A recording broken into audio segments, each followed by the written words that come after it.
Expression fonctionnelle du besoin. Le besoin, nous l'avons vu précédemment, peut s'exprimer par des réponses à 3 questions. Les réponses indiquent si un produit satisfait bien le besoin. On peut le valider avec 3 questions également.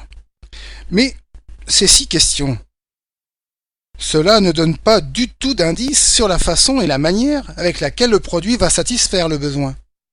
Pour cela, il nous faut réaliser une étude de l'environnement du produit ou du futur produit lors de l'utilisation. C'est un autre petit graphique que l'on nomme la pieuvre. Observez bien l'exemple du stylo-plume. Nous avons placé le stylo-plume dans son environnement. Tout autour du stylo, nous avons placé tous les éléments qui sont en contact direct avec l'objet. La main et le papier sont 2 éléments fondamentaux dans le besoin satisfait par le produit. Puis nous trouvons la cartouche d'encre du stylo, la trousse, la poche dans laquelle on met le stylo, l'air ambiant qui est en contact avec le stylo, l'œil, pour ne citer que les éléments environnants, les plus évidents. Pour réaliser la pieuvre, il faut se poser les questions suivantes. Est-ce que l'un de ces éléments influe sur un autre élément grâce au produit? Ou encore, est-ce que l'un de ces éléments va influencer le futur produit? Allons-y, allez, un exemple. La poche va-t-elle modifier l'œil grâce au stylo? Non. On trace donc un trait de la poche vers le stylo, c'est une fonction contrainte.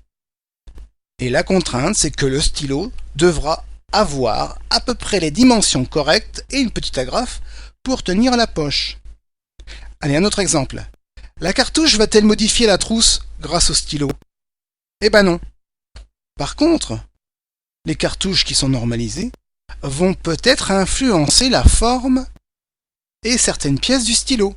C'est donc une fonction contrainte. Continuons. La main va-t-elle modifier le papier grâce au stylo? Ah, bah oui! On trace donc un trait de la main vers le papier en traversant le stylo. C'est une fonction principale. Un élément a influencé un autre élément ou a transformé un autre élément par le produit. La main a transformé le papier grâce au stylo. Vous avez vu, c'est pas bien compliqué. Cette méthode permet donc de mettre en évidence les fonctions que doit remplir l'objet, mais aussi les contraintes à respecter. Ces fonctions principales et les fonctions contraintes sont des petits liens que l'on représente donc par des petites courbes qui relient le produit à un élément extérieur.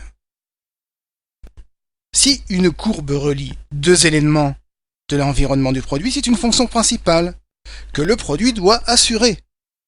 Si une courbe relie uniquement l'élément au produit, alors c'est une fonction contrainte. Pour simplifier, on dit aussi fonction secondaire ou encore fonction de service.